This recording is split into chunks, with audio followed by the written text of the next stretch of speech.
तुम्हाला माहीत आहे का, थालापती विजयच्या वडिलांनी विजयला न विचारता त्याच्या नावानं 2021 मध्ये एक पक्ष काढला होता.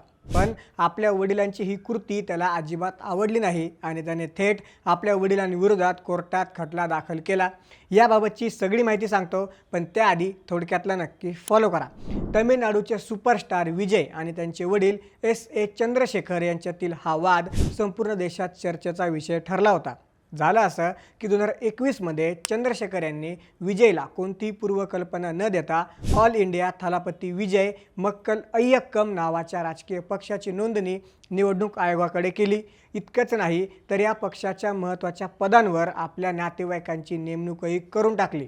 जेव्हा ही बातमी विजयला समजली तेव्हा त्याने तात्काळ एक पत्रक काढून जाहीर केलं की माझा या पक्षाशी कोणताही संबंध नाही. वाद इतका वाढला की विजयने चक्क स्वतःच्या आईवडिलांसह 11 जणांविरोधात कोर्टात धाव घेतली. आपल्या नावाचा किंवा फोटोंचा वापर राजकीय फायद्यासाठी करू नये अशी कायदेशीर मागणी त्यानं केली. त्याला वडिलांच्या सावलीत राहून नव्हे तर स्वतःच्या हिमतीवर राजकारण करायचं होतं.